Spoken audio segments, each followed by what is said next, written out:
Are you a woman in her 40s who is in the throes of perimenopause and wants to pull her hair out? Or are you about to enter perimenopause?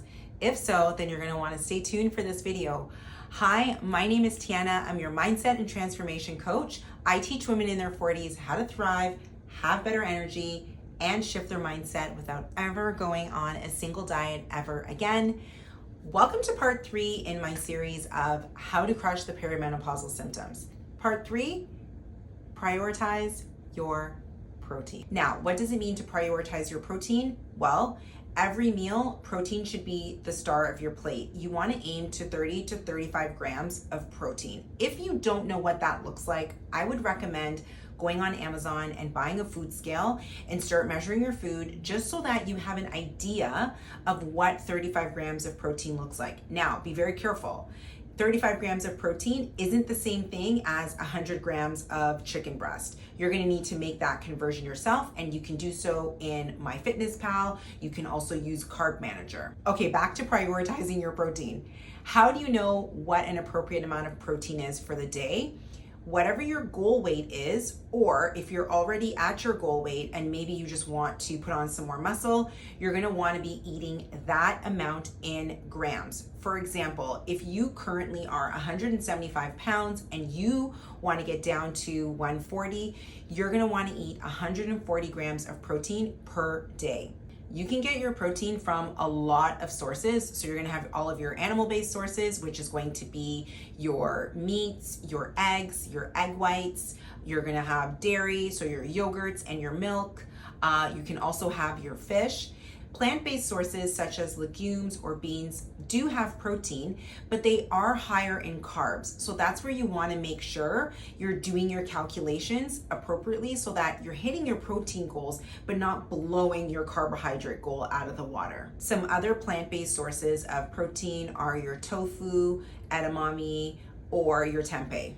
If you are having difficulty hitting your protein goal through whole foods, you can also look about supplementation.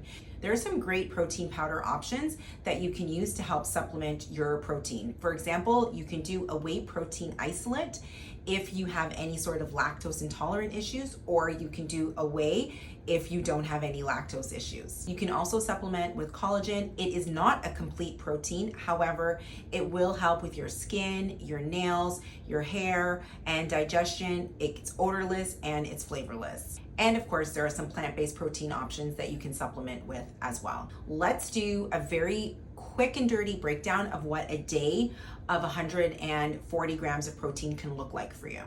You can get up and you can have tea or coffee. You can put 10 grams of collagen in that drink. Then you can go to the gym, work out, you have a post-workout shake. That's about another 25 grams. So we've got 35 to start.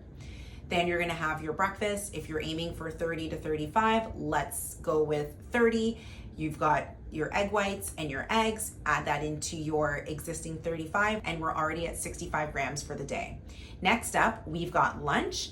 If you're gonna have some chicken or you're gonna have some steak, that's about another 30 to 35 grams. Let's say it's 35, boom, we're already at 100. Let's move to dinner. Dinner is the same thing. You're gonna have a protein, you're gonna pair it with some vegetables. Again, 30 to 35, let's say it's 35, so we're already at 135. So we're almost at that 140 mark. If we want, we can use some collagen, which is 10 grams per serving generally, throw it into some water, throw it into a nice warm tea, and there you've hit your 140 grams of protein for the day. Now keep in mind, you can go higher than 35 grams per meal. This is going to come down to individuality and how well you can digest some of that protein. Now, if you have issues with digesting protein, you can pair that with the digestive enzymes to help with the absorption of the protein. The protein is gonna leave you feeling fuller, so you're gonna find that you're gonna snack way less. It's also great to build lean muscle mass. And more importantly, protein is the building block of muscle. So we want to make sure that we're getting adequate protein to maintain and build all of our lean muscle mass tissue. Let me know if that was helpful in the comments and stay tuned for part 4.